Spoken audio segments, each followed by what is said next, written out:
thing. So people were interacting whether they knew folks around them or whether they met new folks. So I think that's a very positive thing. You were enjoying each other's company. Within your breakout sessions, there was spirited discussion.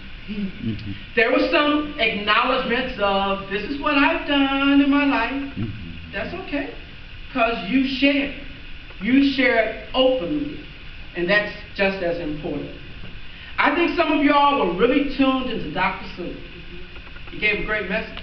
Mm-hmm. He had a lot of information, more than he could share today. We saw that as well, all right? But he was really on a time restraint, and he had to make sure he caught his plane back in Indianapolis, so he cut his conversation short. Comments about today. Going beyond being impressed by Dr. Sue, being impressed with his knowledge, being impressed with his experiences and his stories, I think that most people will walk away with a greater understanding of what microaggressions are. I mean, if you don't better understand, you were asleep the entire 2 hours. So I think that's not the case. I think we have a greater understanding of that. You learn that microaggressions, they are constant and continual. They are cumulative. They must be deciphered. And we have to make sure that we're reminding ourselves of how these microaggressions are really impacting us. You know, I stop and think, how do we really look at each other? Do you think you ever send any hidden messages? Do you do that?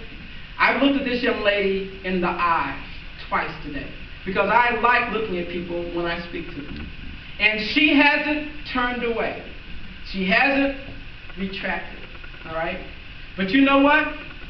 If we were new in a room together, I don't know that I'd look her dead in the eye the way that I have, all right? Because that might make her uncomfortable. Because she doesn't know me. So why is this guy looking at me so intently?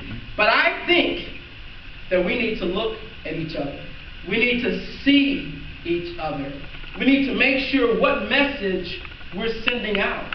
As I look her in the eye, I'm sending out the message, are you listening to me? I got a point for you, you know. I got a point for all of y'all, but when I make it personal to her, it actually seems like this for all of you. Believe it or not. That's what speeches do, all right? We need to think about, as we look at ourselves, how are we socialized? That's a hard question. Because you know what? When it becomes 5:30 today, 6 o'clock when I get home, I know what I'm doing when I get home.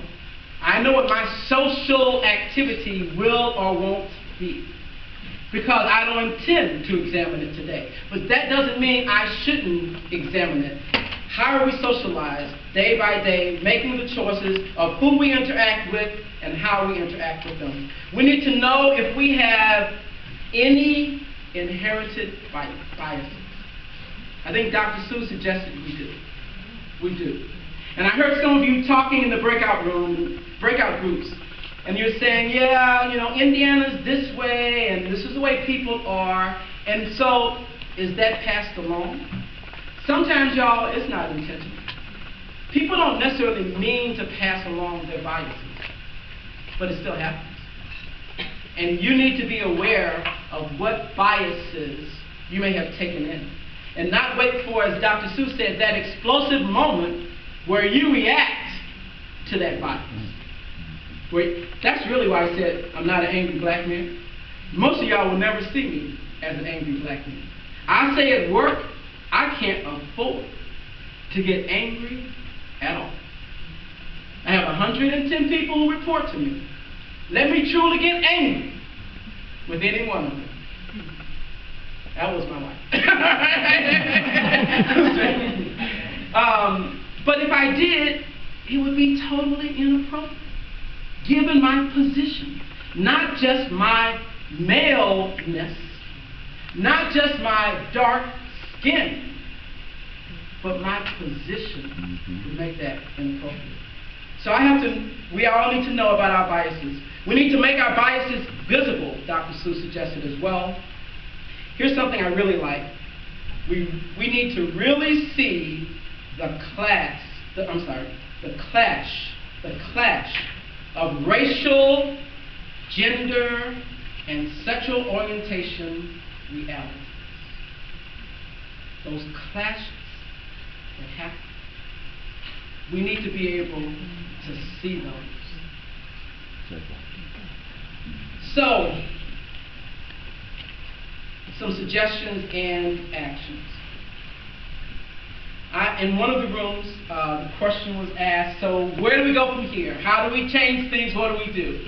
And I can't help but, because of my involvement, to let you know that we are here in the greater Lafayette community, Lafayette, West Lafayette, Tippecanoe County.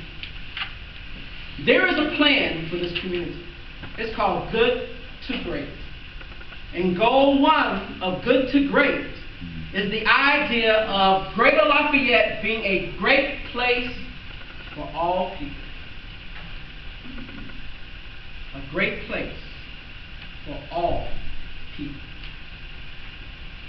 So when you think about microaggressions, and you think about those everyday insults and indignities, whether they're intentional or unintentional, are you trying to make greater Lafayette a great place for all people? Are you willing to examine yourself, to catch yourself, to potentially make some changes in your life, Steve, as you ask the question, how do we? Are you willing to do that? To make greater Lafayette a great place for all people? I think that as we talk about moving forward, as we talk about making sure that we care about our community enough to do something about it, we have to stop and think about how our community is perceived. How is this community perceived? In terms of racism, prejudice, sexism, keep going down the isms. All right? How is it perceived? Because perception is still reality in somebody's eyes. May not be your eyes, but in somebody's eyes, perception is reality. So I encourage you to think about what you're saying day by day. I encourage you to further educate yourself on this topic of microaggressions. I encourage you to be accountable for and to your own actions.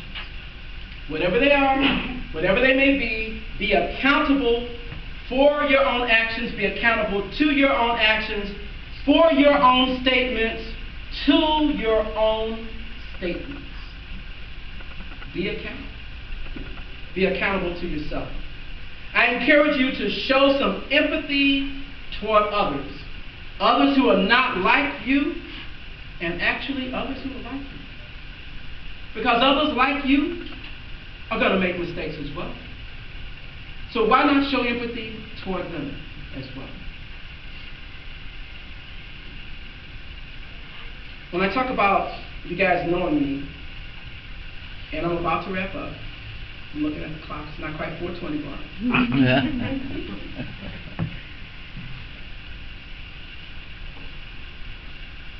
I have been, for most of my life, a man of words. Words make a difference to me, make a big difference to me. And many of y'all probably don't know that I have a theater background. And my idea in terms of a theater background, one of the things we learned very early, and I used to say it a lot in my home, for every action, when you think about being on stage, for every action, there is a reaction. That's when actors are connected. That's when you are engrossed in what's going on because of the reactions of the other people on stage to the statements and words, verbal or not, that the messages that were being shared by others. So for every action, there's a reaction. So for this microaggression diversity summit today, what will be the reaction? What will we do? Will we go home, sit down, have our dinner, Yes, I'm not talking about all you guys who got to go run some errands, pick up some kids, stop by the store, and all those kind of things you plan for your next activity tonight. I'm sure you, so everybody's not going home and sitting down having dinner. I'm not trying to suggest that. But what will we do? And so I close with the idea of reminding you not only that words make a difference, but your actions will make a difference as well. My thought, my hope for the summit was that no matter how many people were here today, that we would leave here today and continue to talk about microaggressions. That we would share with other people that we have contact with. Really hoping the greater Lafayette community becomes a buzz with this idea of microaggression. And that we sensitively educate one another. That in a sensitive and sensible manner, we call each other out.